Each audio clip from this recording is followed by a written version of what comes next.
I don't know what to do with a meeting like this now. You know, it's customary that we do thus and so, but my Lord.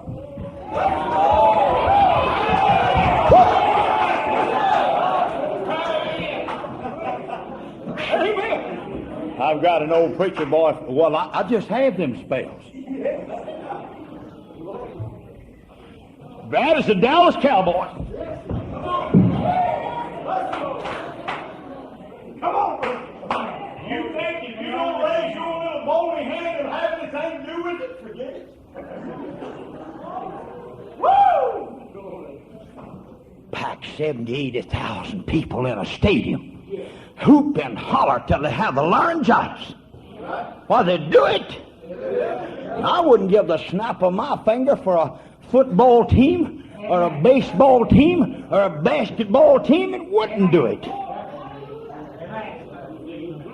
And I wouldn't give the snap of my finger to go see them do it.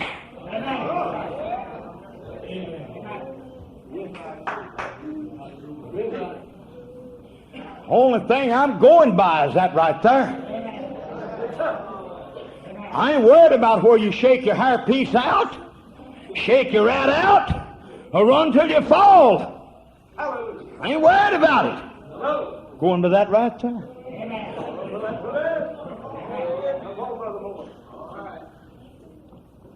Oh, that men would. What did he say? Said it 15 times in one chapter. Oh, that men would praise the Lord for His goodness and His wonderful works to the children of men. Why, George, I've come to church sick as a horse. How sick does a horse get? I've heard that all my life. But anyhow, if you've ever seen a real sick horse, I've come as sick as a horse. A sick horse. And you know what? I've kicked my way out of many a sick spell right in the pulpit. That's the truth. Kicked my way out of it, brother. Kicked my way out of it. There's my old friend. There he is sitting right there. Well, I tell that. The devil don't like that. I know he don't like it. He thinks Ann Lander's the only one who knows anything about what to do with it. Why don't you save you $30 an hour, you $40 an hour, you $50 an hour, go to your local pastor, talk to him. You'll be surprised how much he knows about what you ought to be doing. And what? Amen. Now, God bless you. Write me a letter. Oh, you write her one, I'll tell you something about it. Hallelujah. Go run some fellow down. He never had the baptism of the Holy Ghost in his life. Ain't never been married. Ain't never pastored church. Don't know anything about church problems. Get him to tell you what to do about your pastor, your husband, your wife, your children. Go to the man of God. I don't know what's let George run on with this. I'm afraid maybe you're going to run backwards on me. Be 2 or 3 nights getting you back where I'm at. Come on, brother.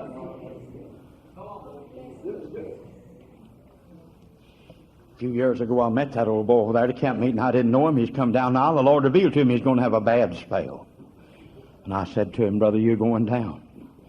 You're going down. I said, you're going down. But I hear you're calling on God. And God's going to help you. You got your grandbaby with you tonight, that little bouncing boy, 3 months old. He ain't here. Why ain't he here? Ought to be at the meeting. But I looked at him today, and the Lord dealt with me about his child, his grandchild. And he'll live to sing. Live to sing. That's all I could hear is he'll live to sing. You know, you went down, brother.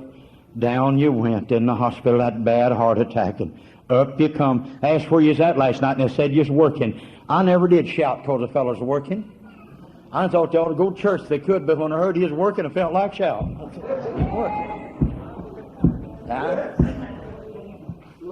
I'm like the colored mother said down home, why should you be sick when others is being healed, and why should you die before your time?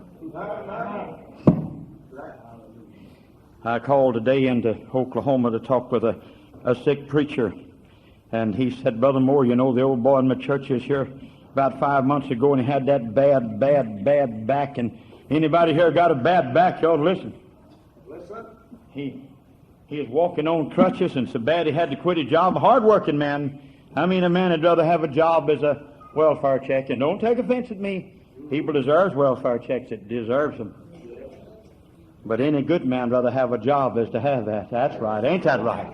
I know folks ain't able. I know that. I understand. But he wanted his job back. And you know, I was in the meeting one night and I had a vision. That's the strange thing about me. I have the funniest spells. Well, I have spells as strange as a tadpole shedding his tail and making a frog. I have spells as strange as a brown lizard running out on the green grass and turning green. And running back and turning brown. I have spells as strange as a lightning bug that turns his light on and off when he gets ready. God had blinkers built into bugs before we learned to put them on General Motors products and Ford things. Yeah. Long before we learned anything about how to harness electricity, he had eels flashing it out through the water and stunning little stuff and eating it before it could regain itself, you know. I seen one of them light up 6 bulbs down Fort Worth, Texas. An eel lit up 6 light bulbs. 6 light bulbs. Just reach down there and touch them with 2 different things and light 6 of them light up. Ooh, I have spells as strange as that. Yes. And you know, I looked around at that old boy in the church and I seen him walking without the crutch. Now, that's all I know. I saw what I saw, George. I can't help you don't see it. I'll kill a deer you don't see it. You'll think it's a stump or a tree all the time I'm shooting at it too. And you will me. We do see things other folks don't see sometimes. Don't we do it? I saw him walking. I said, brother, I see you walking without that crutch. Oh, he said, sure enough, yeah, I do. And you know, today, Brother Jeff Utter said, Brother Moore, you know that man you told that? Weeks and weeks went by, and I went back by, and you know what? He's still on the crutch. If you ain't careful, the Lord help you and tell you something. You won't believe it. Right. Huh? I didn't pay no attention to that. I know what I saw. Today, he said, Brother Moore, you know that fellow stole that crutch away. Said he made a 3,900-mile round trip to a place and back. Driving, you got a pretty good back. You can make 3,900 miles of it and come out without a crutch. Hallelujah. Well, the Lord is not dead. He knows his business, and he's running it. He knows what to do with it. Amen. He'll make a man run like a deer, outrun a team of horses. Greatest preacher I ever read after could outrun a team of horses. I know the Lord always works in strange ways. Always has. He can't get no glory out of it if he don't. Glory. Can't get a bit out of it if he don't. Folks won't give him no glory for it. God ready to pay the taxes, said we run down to Lloyd's and float along with the Bank of England. No. Go fishing and first fish you catch and have money. I never couldn't figure out how that thing bit the hook and held on to that money at the same time.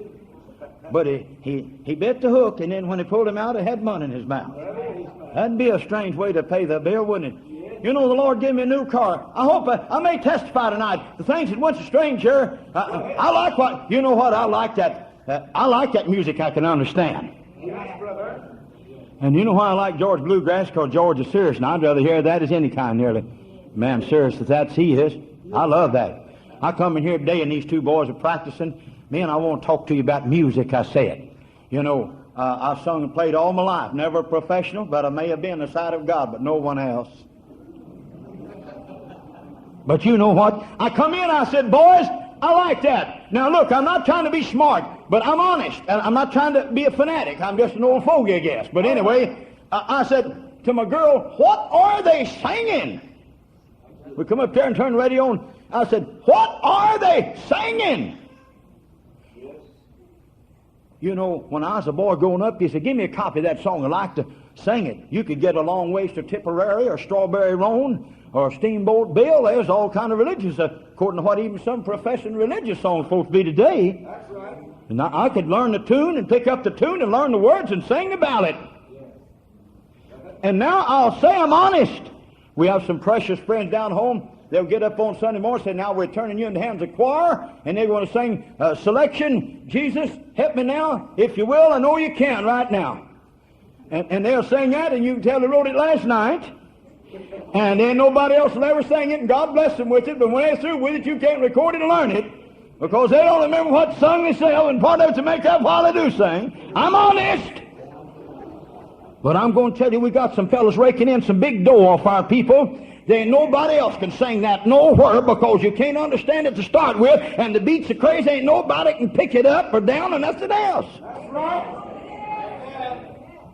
I like that music you can hear and understand. Well, I ain't going to preach against music. You heard two messages in this church on music, and they is good ones. But I'm here because the Lord called me and sent me to go. Give me a car a while back. I may tell experience too. I've had a lot of them. I don't know why. I started out 18 years old, pastored 9 churches, and been on every kind of board you can think of nearly. Somebody said, give you a heart attack and a nervous breakdown. Do you hear me, Satan? How old are you?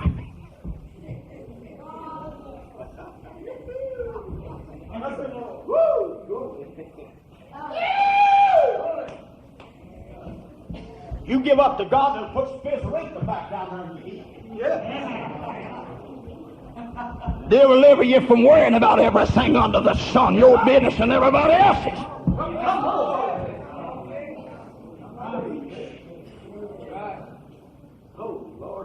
The Lord wants my church that don't want Brother Moore to have no car payment. Brother Moore's paid car payments all his life. God gave him a car without any payments. So I went to Alabama to preach. Somebody gave me $2,300 on a car. It just went everywhere. Folks sent me money. One little church way back in Virginia sent me $1,000 on a car. I just put it in the cellar where bees. Oh.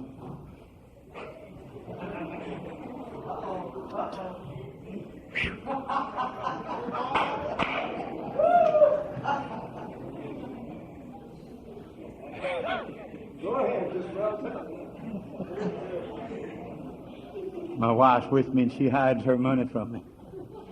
But I know where it's at. I took all that money the Lord sent me and put it in the cellar. And it just kept coming in. You know, somebody has tickled me sometime about the Lord's work. They treat God like the preacher can crook him. You can't crook God. Oh, you may crook to people. I may crook to people. I may turn out to be a bad crook, but I'm going to tell you, when you're dealing straight with God, He can count to the penny. I was tickled at some folks I knew that didn't like me as well as they really ought to. Said that preacher will never tell whether he's got enough money or not. Folks can send him money on the car that gets $25,000 worth, and he'll never peep it. Well, you may run some kind of programs like that, and I think some missionaries are, and some radio preachers, Brother Junior, are, and some TV personalities are. Yes, sir, I believe that. I believe folks that take an offering for the expense of the literature, which literature is already making 25 to 40% on every book. I don't think it should take an offering for the expense of the literature. Amen. I think 25 to 40% profit on the book will pay for it without any further ado. Are y'all taping this? This ain't even no message yet. I'm going to have to tell y'all when to start taping this here. But do you know what? The Lord kept sending me money. I said, a little bunch of people sent me some money on. I said, I'll buy a good low-mileage used car. No, Brother Moore, God said buy a new one. Well, I said, if God said buy a new one, that's what I'll do. And you know, I went to Chickasha, Oklahoma, to Bowman Buick and ordered me a new car. And would you believe what? After I ordered that, General Motors, for my sake, ordered a $500 rebate on them cars. Just because of me ordering that. They ordered everywhere across America to take 500 more off of it just because I'd placed that order there at Chickasha. And you know what? That feller cut to the bone on that car and gave it to me at fleet discount. And I told him I was going to preach with it. He said, I'm going to help you with it. And you know what? The Lord sent the money in to buy that car. Cost way over $10,000. I put $52,000 on 81 already. Won't have to ask for another. Not you, though. Don't worry. You don't have to pay for it. And you know what? I got down there in the cellar one day and got the money out. And had around $8,000 in the cellar. And took it to the bank, and I went to the first vice president, Richard. I said, have you ever heard of any God giving a man a car? Well, no, Preacher Moore said, I never did hear of it. Well, I said, you're fixing to hear of it. And I told him the story. Well, they said, if you need any help at all on it, let us know. Well, you know 8's not 10, don't you? But you know what? I didn't feel God wanted me to borrow no money. So I went up to teller cage, and I said, lady, God has given me a car. And I need you to count this money out and give me a cashier's check made out to Bowman Buick here for this money. She said, You know how they can count? Just counts and it just blurs your eyes nearly. And I just have to peel it out there. One just wires myself. She said, and God has given you a car. God's given you one? Yes, I said, God's given it to me, and I've saved this year money on it. God is paying for it? Yes, I said, this is God's money here that I've brought you. She said, I can't count it.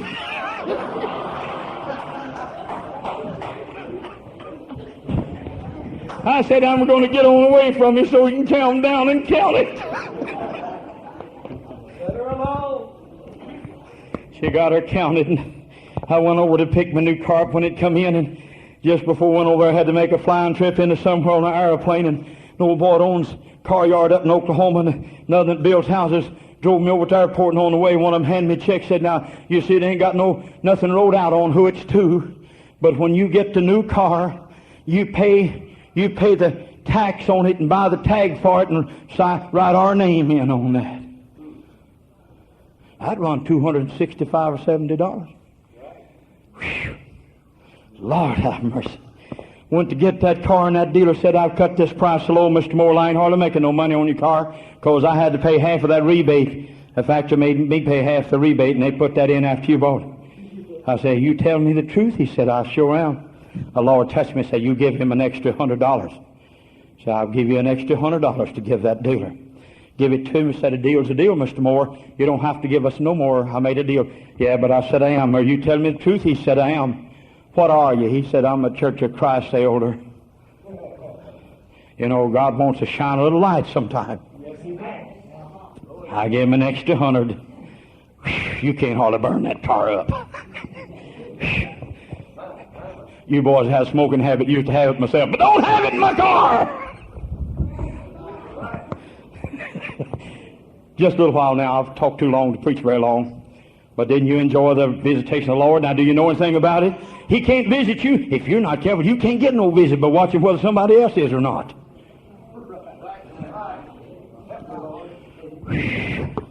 I'm telling you all the truth. If I'd have quit, don't y'all get mad and everybody look good, but if I'd have quit shouting on account of the hypocrites, I'd have laid quiet for the last 30 years.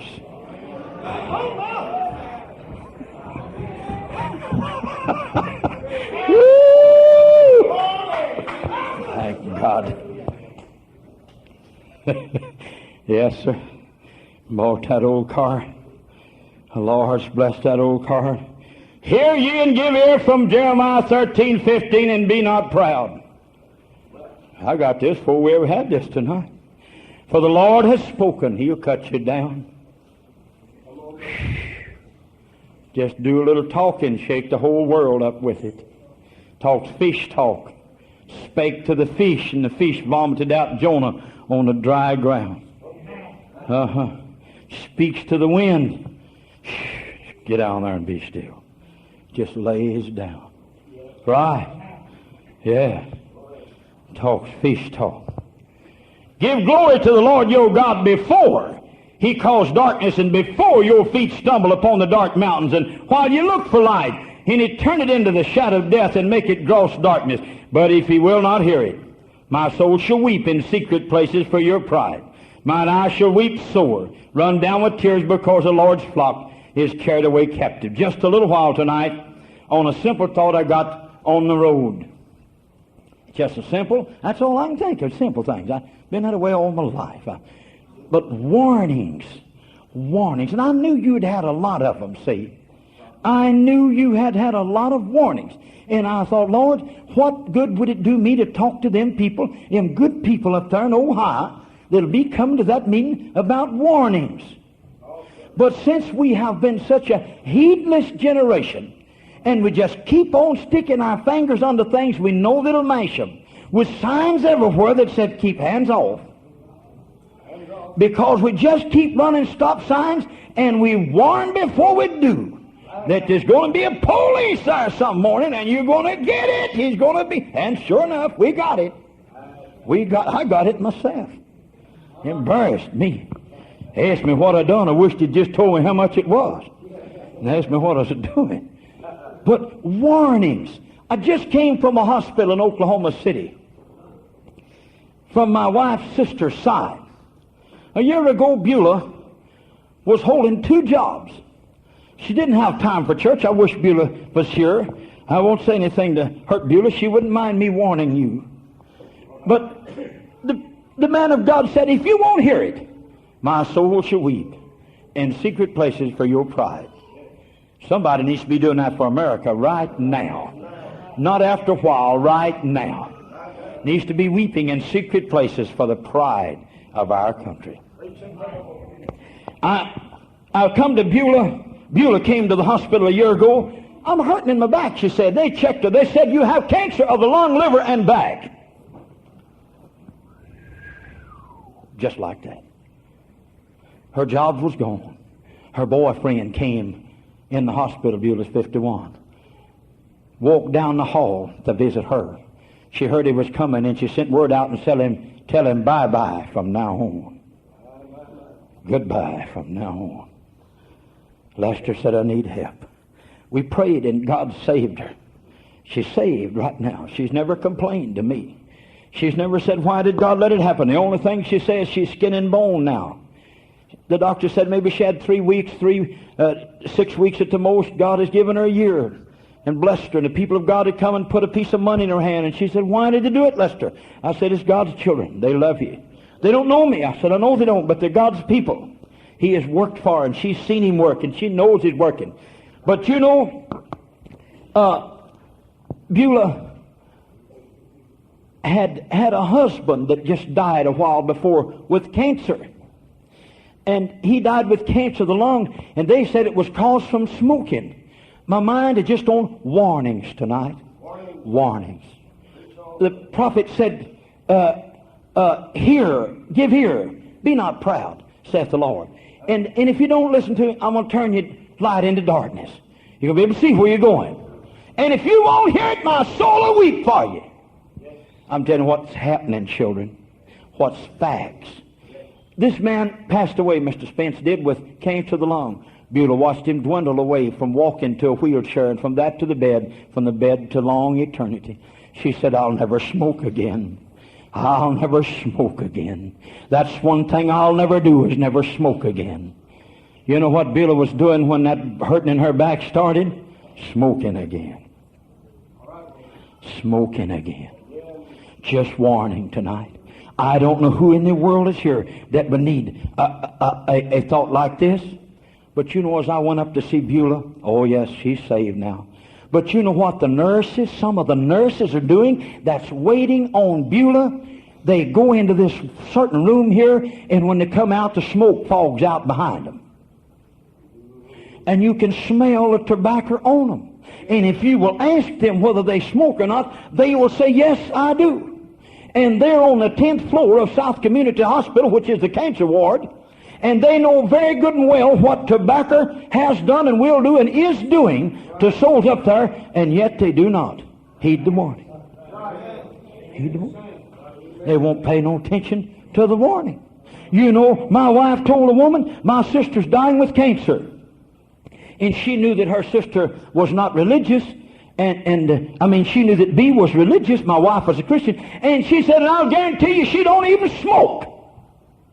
I said, I beg your pardon. She did smoke. But because wife was a Christian, the woman just guessed that her sister was. And I'll guarantee you she didn't even smoke. Now you can guess whether the woman did smoke or not that said that. Just a little warning. Just a little warning. Oh, I'm not just after tobacco. But I noticed one of wife's other sisters that is bad off and won't go to the doctor because she thinks she's got cancer, smokes and puffs and blows it. I noticed at Richlands, that fellow had that hole cut in his neck. Used to like to sit by me at Richlands, but you could talk about tobacco and he'd get uneasy. He wants you to talk about tobacco. No, he didn't want you to mention it.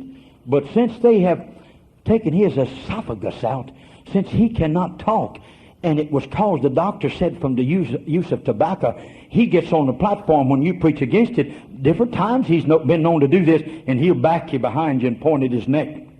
Yes. Right. Warning. God told the prophet, if you warn them, their blood won't be on your hand. If you don't warn them, you're going to get it. You're going to get into it. I noticed in John 8:11. I'm not going to preach long, because we've had a wonderful meeting here, but I thought I'd leave this go. But somehow or another, I don't know. I looked at the group over and I said, well, who is it in a fine-looking bunch of people like this would need to be told anything about warnings? Did you know here in the 8th chapter of book of John and 11th verse, there's a pitiful, sinful little woman here. The Lord is so merciful. He said to her, he asked her a question. Who's condemned you? She said, no man, Lord. Jesus said unto her, neither do I condemn thee. Go and sin no more. Just a little warning here. Just a little warning here. Do you ever take medicine or buy something with instructions on it, and right down there it said, warning? Can be good for you, but it can ruin you if you don't handle it right. Can be a blessing to you, but could be a curse to you if you don't use it right. So tonight, I just had warning on my mind. And if you don't take it, my soul shall weep in secret places for your pride. I notice here, Jesus said to this sinful woman, go and sin no more. You all sang that old song up here. King Jesus was walking through the land. On his way he got weary. With his disciples the gospel band stopped at the well of Samaria. No man loves me like Jesus. You sing it, don't you? Glory, hallelujah. No man loves me like Jesus. Glory, hallelujah. That tells about the woman. On the well the Lord sat down. His disciples went and left him. A woman from Samaria town. A drink he did request of her. That was strange to her. Why do you ask a drink of me with an evasive feeling? You know by law the Samaritans and Jews have no dealings. No man loves me like Jesus. Glory, hallelujah. No man loves me like Jesus. Glory, hallelujah. Now that little woman was a sinful woman. This little woman's a sinful woman. And Jesus tells sinners, when he gets them straightened out, go and sin no more. Why does he tell them that? From the 5th chapter and the 5th verse of the book of John, and a certain man was there which had an infirmity 38 years. That's a long time to be sick. When Jesus saw him lying, knew that he had been now a long time in that case, he said to him, wilt thou be made whole? Now that's strange to ask a sick man, but I believe I've been with folks that are sick that wouldn't obey God if they'd have got healed, if they thought they'd had to shout because they was. I'm saying a few chronic ailers in my time that wouldn't be healed because they were chronic.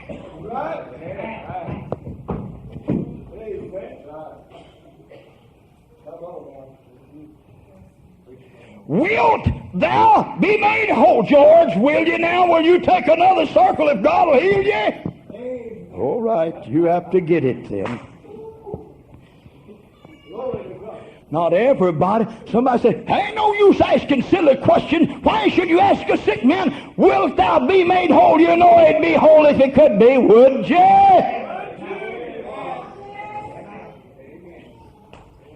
Lord, heal my old sore throat. Said, now, you go out on a street corner down yonder, and you fall in Oklahoma, and you strike up the key of G, Brother George, and you look up the street and say, would you listen, good people, now to what we've got to say? We've been a-living in a mighty evil day, and it seems that men won't hear the word of the Lord. Start a camp meeting by yourself.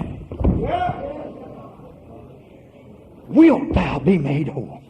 What'll you do with it if you get it?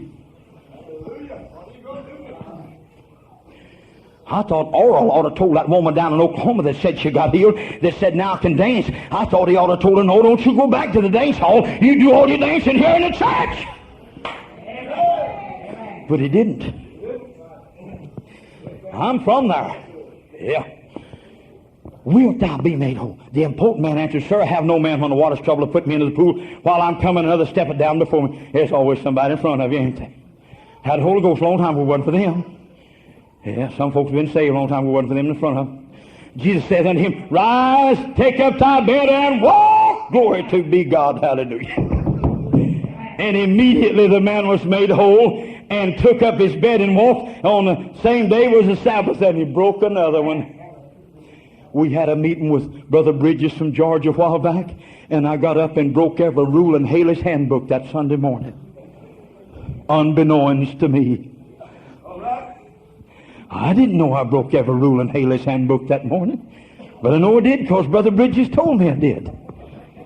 Broke every rule in it. We need a few folks that'll break a few rules.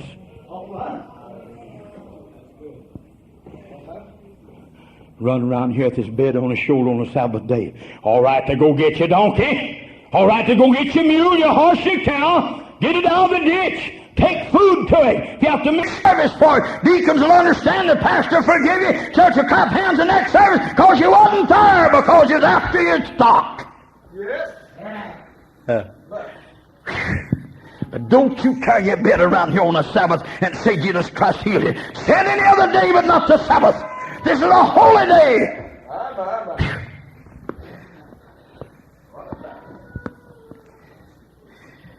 Then they asked him, what man is he that said they take up thy bed and walk? He that was healed wist not who it was, for Jesus had conveyed himself away, multitude being in that place.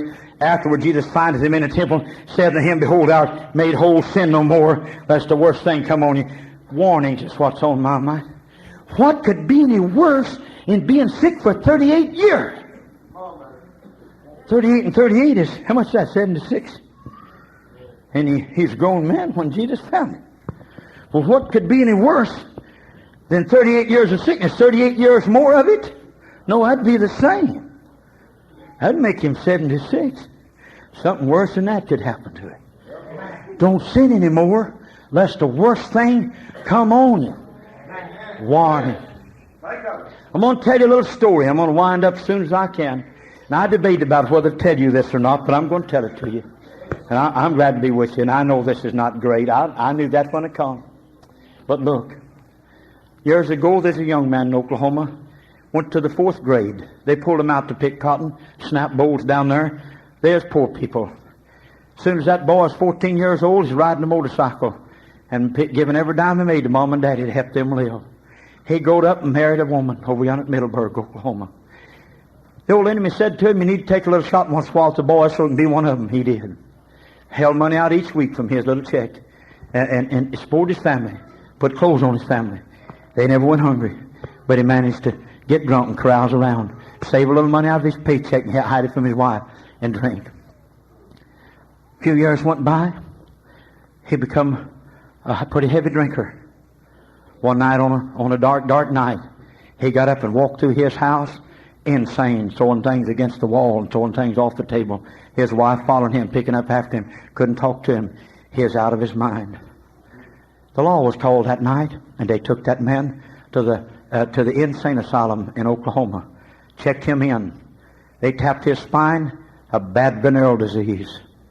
It had went immediately to his brain and never lost a brain cell, but it went immediately. One of the best things could happen to a man that gets that is to have this reaction so that he can be cured and not lose a brain cell. That slow working kind is the kind you find out you got later, but you've already lost some brain capacity, and they can heal you of it, but you can't never heal them brain cells. 6 months that man stayed in there. He couldn't be with his family. He had to complete an entire recovery. They would lay him down and put that needle in his spine and say, if you move very much, and it'll paralyze you for the rest of your life. If we don't put this in here right, we'll paralyze you. And I talked to that man one day, and he said, they gave me that shot one day and every bone in my body shook. He said, I know this paralyzed, but I wasn't. During that time, his family suffered. One day his wife felt bad. A woman is a virtuous woman, only man she'd ever had in her life. She went to get checked and no money. Said, you've got that bad venereal disease. She had to go where the harlots went every week to get a free shot. So some weeks she couldn't go, and they said, we're going to send the law out after you if you don't get in here, like she was a bad woman. That man finally got out of that insane asylum. His little boy, 13 years old, put 2 bricks on a Model A seat and go every week with that woman to see her man. While he was in the insane asylum, his oldest boy took down with sugar diabetes and rushed to the hospital. He is in bad shape. Christmas come, and they waited till 1:30 and 2 in the morning for anybody to bring anything. Somebody said he's going to bring some. Finally, a drunk woman come and brought a little dab of stuff for their Christmas. When that man got out of there, he never drank no more. He never done it again. He saved $108 His wife went to see the boy, got back in the hospital again. Somebody stole that off of him. Christmas was bleak that year. That man is gone to another world. He is in another world. He's gone. That man was my father. I warn you, you feel fool with that sin. You mess with that thing, and it'll bite you after a while. It'll bite you bad. It'll bite you bad. It bit our home. It bit our home. I stood in that old back door and sung that old song.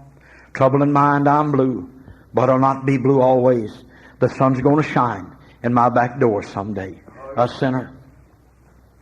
I change the words to it and I sing it. I sing the sun is shining day and night. But listen, I just wanted to warn you some way or another. I felt like tonight I ought to talk to y'all about the word warning. Now, I hesitated because I knew you had heard so many good warnings from this pulpit and so much good preaching. But you know, regardless of all you warn people, they just keep on fooling around. They just keep on fooling around. Roy was my father. Complete recovery, not the loss of a brain cell. The greatest man I ever knew. The hardest worker I ever met. For 20 years, 25 after that, he worked hard. He managed. He was out of debt. He owed no man. My mother's laying now, a crippled woman in New Mexico, in an old folks home where my sis lives. Moved right there a while back. But listen, life's come and life's go. But I warn you, your life will be better if you put God first. If you put God first, it'll be better for you. What have you been thinking about doing? Well, if you don't mind, sir, I will advise you not to do that. Lady, if you don't mind, I will advise you not to do that. Take a little warning. Don't let old Satan hold your hand. Amen. I held a preacher meeting. I treat him in a week's time, and he said a week's long enough for anybody to preach a meeting, preacher more. You know, I understood what he said. And you know, just as dense as I am, I know he's trying to close me out, child of God. As dense as I am. You know, if he had been a meeting, George, at their used car dealer's wife, every day or two out there in the country, he wouldn't have told me that. But the Lord knew he'd leave his good wife and run off with that woman, and she'd leave her 4 children with her husband. And God knew that they'd go down there in Texas and write back, and Mama say, Mama wants to meet you in heaven. Well, she'll have to go to hillbilly heaven or hog heaven, or I never heard so many heavens. Lord have mercy, fellow. If a fellow ever sung Amazing Grace and he's got any kind of talent at all, ever been on a radio program or TV program, or wrote a book or been introduced to anybody anywhere, if he's got any kind of talent, don't make no difference how drunk he gets on Saturday night, if he'll come Sunday sing Amazing Grace, so he's gone to heaven when he leaves. That don't mean he's gone to heaven when he leaves. Sang every Christian song he ever heard, never sang no other kind, but son, he got to be saved to go to heaven. Born again. I preached to that preacher. I was struggling for his precious wife. I knew that she was going through the fire. He left her and they run off and married. Left that woman. There's not a reason in the world for him to leave that woman. Not a one. I don't know why, but today it seemed the Lord dealt with me. Talk to these folks about warning. Will we face God after a while as a nation and God have to tell us, America, I told you. I warned you. I'm not going to get into specifics. I'm not going to go down a clothesline or nothing else. But I'm just talking to you about warnings. I'd be careful how I messed around. 6 months in an insane asylum was a pitiful deal for us. As I put my brother's driver's license in my hip pocket and put them 2 bricks under that Model A seat and drove yonder that insane asylum and looked my father in the face. He couldn't talk and I couldn't either.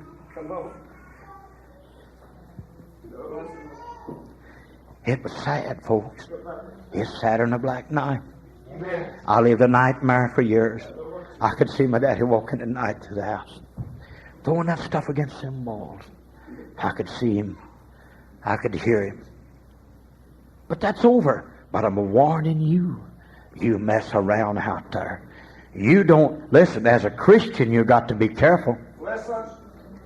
Catch a hepatitis anywhere nearly now.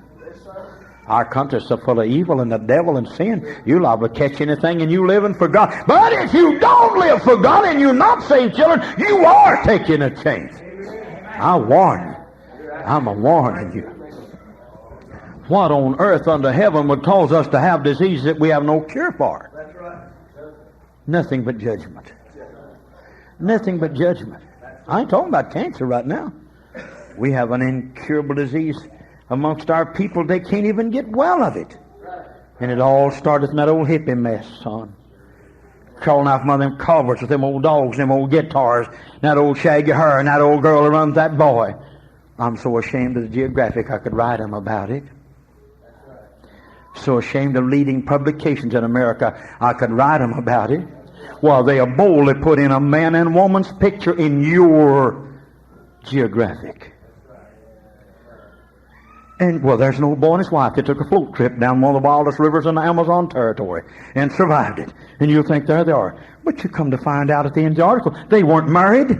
They just took a 6 weeks trip down through there with their little pup tent. It's happening to us. May I warn you tonight that God ain't going to put up with that? I warn you, God don't like that. God's not going to put up with that.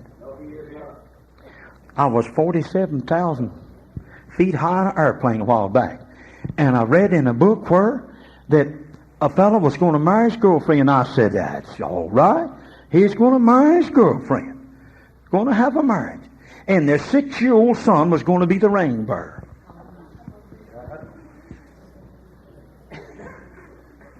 You can be a doctor, I beg your pardon, sir. You can be a lawyer, I beg your pardon, sir. You can be a judge, I beg your pardon. I do know what I'm saying. And live with your girlfriend in wide open adultery and harlotry, uncleanness, and folks hold you high. I warn you. I warn us. I warn our country. God don't like that. We had a judge in our country. If there's any judge here, is this, challenge it. I don't care.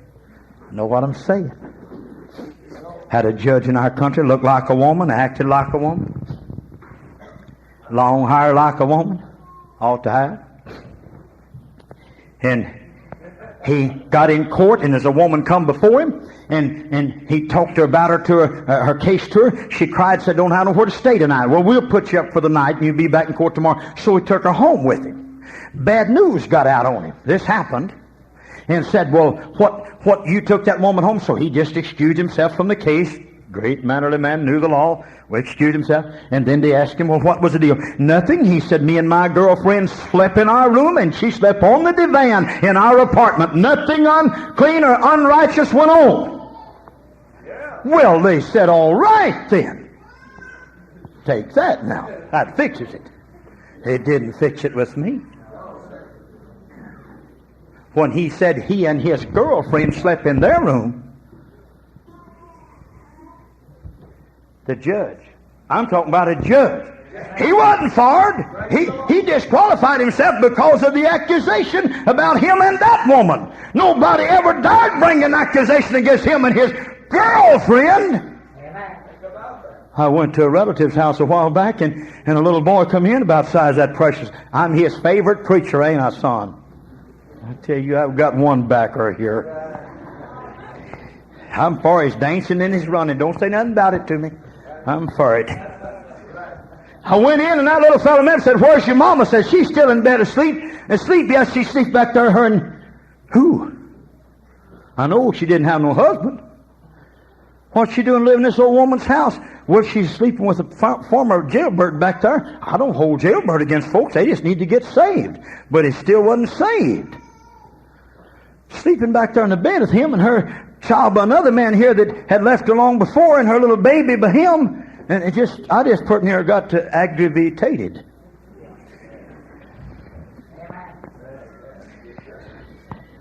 Now, if I'd come to your house and somebody sold clear out in the front yard, and it was a situation like that, and you was a cleaning house, I'd just say, let me help you up, son, and go on your way. God bless you, man. You probably wouldn't hear much out of me, George, if she'd have thrown him out of there. And I ain't mean, but enough of the foolishness in America, justifying college students taking up occupancy, male and female together on college campuses and offering them credits for it if they'd report on the results of it. May God have mercy. We must receive warnings that that won't do, and God don't like it. Warn. But if you tighten up very tight and you warn folks very much, they just feel like you're completely out of order. I had a woman in my church. Her husband died, and she had a dream she met a feller, and she met him. He's crooked. She dreamed she married him. She thought it was from the Lord. She was as bad off as that woman was from the World Church out of California that come to my church in Norman and said to old brother so-and-so, Papa, thus saith the Lord, I shall take thee unto California, and thou shalt regain thy health, and thou shalt be well. Brother Moore on the other side of Dad said, thus saith the Lord. Brother Moore, you're bold as a bear. I ain't going to sit in the honky-tonk get nobody to vote in a church election either. Glory to God. I ain't going to write the governor, ask him what we ought to do down here in the house of God either. And I won't need nobody to strike up a band or a guitar to try to sing folks into submission. If I'm the pastor, I'm in charge, and we're going to hear from him. Right. I said, thus saith the Lord, brother. If you go with her to California, you will die miles from your people, miles from your friends. There will be no one around that you know. Did do her too. She took him, died away yonder in Arizona. Wasn't no pastor that had hauled him for hundreds and hundreds of miles to church and back to hold his hand and pray for him. Warning, I warn you. It's a strange thing to me. Folk can start to drink booze. Had an old granddad drink it till he's 95. Well, hallelujah. They seem to think that means they'll live till they're 95. I warn you, you better keep as clean as you can. Live as good as you can. Walk with God, children.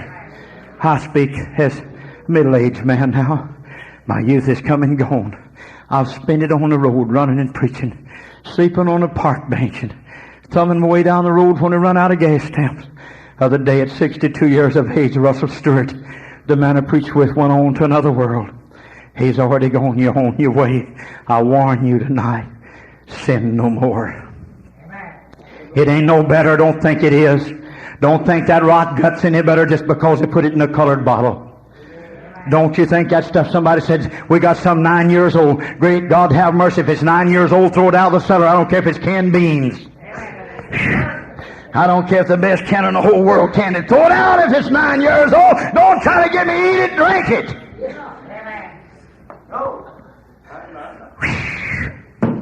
I warn you. I'm warning you. A little sip out of that bottle leads to another, leads to another. And after a while, you're a blurry-eyed drunk that can't find your way home. I warn you.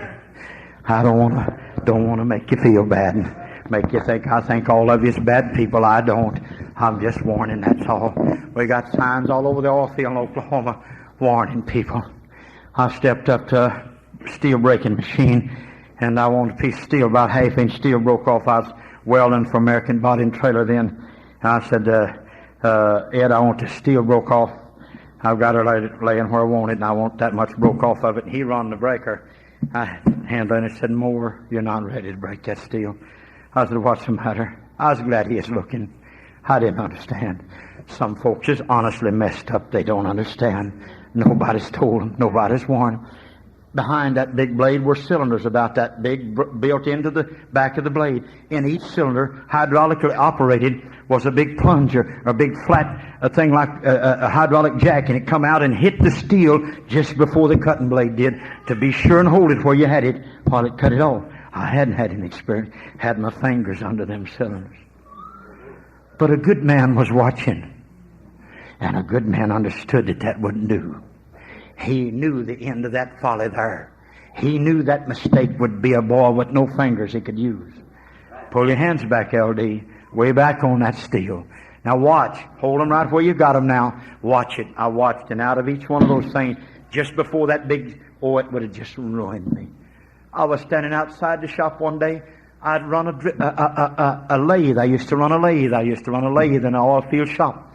And we would take the pipe out, 4-inch pipe, and it had a big pulley out there, and we'd had a big hook. We hooked them in the middle, and we'd just give it a shove, and it'd completely turn completely around. The other end would come around. We'd grab it, take it back into the lathe.